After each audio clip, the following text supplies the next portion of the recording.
Hello guys, welcome to my new video. ഇന്ന് വരാനിരിക്കുന്ന പുതിയ പിള്ളേർക്ക് എല്ലാവർക്കും ഉള്ള ഒരു സംശയമാണ്. ഇന്ന് അയർലൻഡിൽ നമ്മൾ ഒരുപാട് പൈസ മുടക്കി വരാണ്. ഇവിടെ ഏത് ജോലിക്കാണ് ഏറ്റവും കൂടുതൽ സാധ്യതയുള്ളത്, അല്ലെങ്കിൽ ഏത് പഠിച്ചാലാണ് പെട്ടെന്ന് തന്നെ നമുക്ക് ഒരു ജോലിയും PR അങ്ങനത്തെ കാര്യങ്ങളിലേക്ക് എത്താൻ പറ്റാം. അപ്പൊ അതിനുള്ള ഒരു ഉത്തരങ്ങളായിട്ടാണ് ഞാൻ ഇന്ന് വന്നിരിക്കുന്നത്. ഞാൻ ഈ പറയുന്നതെല്ലാം ഞാൻ എവിടെയോ ഒരു കമ്പ്യൂട്ടറിൽ കണ്ടോ അല്ലെങ്കിൽ മറ്റൊന്നും കണ്ട് ഞാൻ പറയുന്നതല്ല. എന്റെ പേഴ്സണൽ എക്സ്പീരിയൻസിൽ നിന്ന് എന്റെ ഈ ലാസ്റ്റ് 3 yearsൽ നിന്ന് ഞാൻ മനസ്സിലാക്കിയ കാര്യങ്ങളാണ് ഞാൻ നിങ്ങളോട് പറയുന്നത്. അപ്പൊ ഇവിടെ ഏറ്റവും കൂടുതൽ ഓപ്പർച്യൂണിറ്റി ഉള്ള ഫസ്റ്റത്തെ ജോലി എന്ന് പറയുന്നത് ഒബ്വിയസ്ലി അത് നഴ്സിംഗ് ആണ്. അത് ഞാൻ പിന്നീട് ഒരുപാടൊന്നും പറയേണ്ട ആവശ്യമില്ലല്ലോ. ഈ ഭൂമിയുടെ ഏതറ്റത്തും നഴ്സുമാർക്ക് ജോലിയുണ്ട്. അതുകൊണ്ട് ഫസ്റ്റ് പ്രിഫറൻസ് എപ്പോഴും ഞാൻ സജസ്റ്റ് ചെയ്യാൻ, നിങ്ങൾ നഴ്സിംഗ് ചൂസ് ചെയ്യാൻ ഒരു അവസരം ഉണ്ടെങ്കിൽ നിങ്ങൾ നഴ്സിംഗ് ചൂസ് ചെയ്യാം. പിന്നെ രണ്ടാമത്തെ അയർലൻഡിൽ ഞാൻ ഏറ്റവും കൂടുതൽ സ്കോപ്പ് ഉണ്ടെന്ന് ഞാൻ വിശ്വസിക്കുന്ന ഒരു കോഴ്സ് എന്ന് പറഞ്ഞു കഴിഞ്ഞാൽ അത് ബയോഫാർമയാണ്. ഞാൻ പഠിക്കുന്ന സമയത്ത് എന്റെ കൂടെ ഓൾമോസ്റ്റ് ഒരു 15 അടുത്ത് മലയാളീസ് ഉണ്ടായിരുന്നു. അവർക്ക് എല്ലാവർക്കും വിത്തിൻ 3 months കോഴ്സ് കഴിഞ്ഞാൽ അവർക്ക് ജോലി ആയിരുന്നു.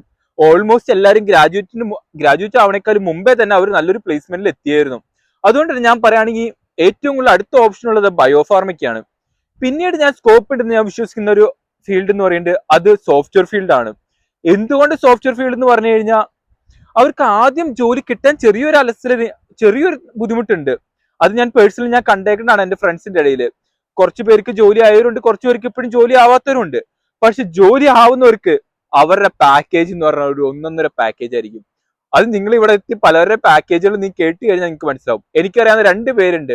അവർക്ക് 2 പേർക്ക് 45K പോലാണ് അവരുടെ സാലറി തന്നെ സ്റ്റാർട്ട് ചെയ്ത്. 45K എന്ന് പറഞ്ഞാൽ 45,000 euros ആട്ടോ. അപ്പൊ ഏകദേശം നാട്ടിലൊരു 35-40 ലക്ഷം രൂപ എടുത്താണ് അവരുടെ പാക്കേജ് സ്റ്റാർട്ട് ചെയ്യണത്. സോഫ്റ്റ്വെയറുകൾക്കാണ് ഏറ്റവും കൂടുതൽ സാലറി ഉള്ളത്. അപ്പൊ അതാണ് എന്റെ മൂന്നാമത്തെ പ്രിഫറൻസ്. പിന്നെ നാലാമത്തേന്ന് ഞാൻ പറയുന്നത് ഒബ്വിയസ്ലി അത് അക്കൗണ്ട്സിനാണ്. ഞാനൊരു അക്കൗണ്ടിങ് സ്റ്റുഡന്റ് ആയിരുന്നു. ഞാനിപ്പോ ഒരു ജോലിയിൽ വർക്ക് ചെയ്യാണ്. എന്നെ സംബന്ധിച്ച് എനിക്ക് ജോലി കിട്ടാൻ വളരെ എളുപ്പമായിരുന്നാണ് ഞാൻ വിശ്വസിക്കുന്നത്. ഇപ്പോൾ എന്റെ കൂടെ പഠിച്ച മറ്റൊരു ചേച്ചിക്കും അങ്ങനെ പെട്ടെന്ന് ജോലി കിട്ടി. വേറെ 2 പേർക്കും പെട്ടെന്ന് ജോലി കിട്ടി. പക്ഷെ ഇത് പഠിച്ചിട്ട് ഈ ഫീൽഡ് വിട്ട് വേറെ പലരും ചൂസ് ചെയ്തവരും ഉണ്ട് കേട്ടോ. കേരളാവൻ പോയവരുണ്ട്. അത് കഴിഞ്ഞ് ഇത് പറ്റില്ല എന്ന് ഒരിക്കലും എന്തൊരു ജോലി കിട്ടില്ല എന്ന് വിശ്വസിക്കുന്നവരുണ്ട്. ഞാൻ പറയുന്നുണ്ട് അക്കൗണ്ട്സിന് ഇപ്പോഴും ജോലിയുണ്ട്. പക്ഷെ അവർക്ക് ഒരിക്കലും ക്രിട്ടിക്കൽ പെർമിറ്റിലേക്ക് ഒരിക്കലും എത്താൻ പറ്റില്ല. പക്ഷെ ജനറൽ വർക്ക് പെർമിറ്റിലേക്ക് എത്താൻ പറ്റും. ഈവൻ നിങ്ങൾക്കൊരു ചാർട്ടേഡ് കാര്യങ്ങളൊക്കെ ആവാൻ പറ്റുകയാണെങ്കിൽ നിങ്ങൾക്ക് ക്രിട്ടിക്കൽ കിട്ടും. അല്ലെങ്കിൽ നമുക്ക് സാലറി ഉണ്ടെങ്കിലും നമുക്ക് അങ്ങനെ ക്രിട്ടിക്കലിലേക്ക് എത്താൻ പറ്റില്ല. അതിനുള്ള റീസൺ ഞാൻ മറ്റൊരു വീഡിയോയിൽ ഞാൻ പറയാം.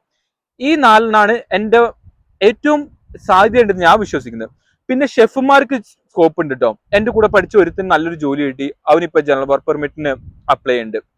പിന്നെ ഉള്ള സ്കോപ്പ് എന്ന് പറഞ്ഞാൽ ഞാൻ കേട്ടിട്ടുണ്ട് ഈ ഫുഡ് സയൻസ് പഠിക്കാൻ വന്ന പിള്ളേർക്കും ജോലി ഉണ്ടെന്ന് ഞാൻ കേട്ടിട്ടുണ്ട്. ഇത്രയാണ് എന്റെ അറിവിൽ ഞാൻ വിശ്വസിക്കുന്ന ഏറ്റവും കൂടുതൽ സ്കോപ്പ് ഉണ്ടെന്ന്. ഇപ്പൊ പലരും ചോദിക്കാം എഞ്ചിനീയറിംഗിന് സ്കോപ്പ് ഇല്ലേ? എന്റെ അറിവിൽ എനിക്ക് അറിയില്ല. ഞാൻ അറിയാവുന്ന കാര്യമല്ല എനിക്ക് പറയാൻ പറ്റുള്ളൂ. ഞാൻ ഈ പറഞ്ഞ ഫസ്റ്റ് 4 പ്രിഫറൻസിന് ഏറ്റവും കൂടുതൽ സ്കോപ്പ് ഉണ്ട്. അതിനകത്ത് ബയോഫാർമയ്ക്കാണ് ഏറ്റവും ഹൈ ചാൻസ്. നഴ്സുമാരെ ഞാൻ അതിനകത്ത് ഇൻക്ലൂഡ് ചെയ്യണില്ല. ബയോഫാർമയാണ് ഏറ്റവും സ്കോപ്പ്. പിന്നെ അത് കഴിഞ്ഞ സോഫ്റ്റ്വെയർക്ക് കിട്ടാനൊരു ബുദ്ധിമുട്ടുണ്ടാവും. കിട്ടിക്കഴിഞ്ഞാൽ അതൊരു ഒന്നൊന്നര പാക്കേജ് ആയിരിക്കും. ഈ പറഞ്ഞ എല്ലാ ജോലികളിലും ഏറ്റവും കൂടുതൽ സാലറി സോഫ്റ്റ്വെയർക്കായിരിക്കും. അപ്പൊ നിങ്ങൾ ഏറ്റവും കൂടുതൽ അറിയേണ്ടതെന്ന് പറഞ്ഞാൽ നല്ലൊരു പ്രോഗ്രാമിംഗ് നോളജ് ഉണ്ടാവണം. അങ്ങനെയുണ്ടെങ്കിൽ നിങ്ങൾക്ക് ഗ്യാരണ്ടിയാണ് ജോലി. പിന്നെ ഏറ്റവും കൂടുതൽ സ്കോപ്പ് എന്ന് ഞാൻ വിശ്വസിക്കുന്ന ഇത്രയൊക്കെ ഉള്ളൂ. ഇനി വേറെ എന്തെങ്കിലും ഉണ്ടെങ്കിൽ ഞാൻ അന്വേഷിച്ചിട്ട് ഞാൻ കൃത്യമായിട്ട് പറയാം. എനിക്ക് അറിയാവുന്ന ലിസ്റ്റാണ് ഞാൻ നിങ്ങളോട് പറയുന്നത്.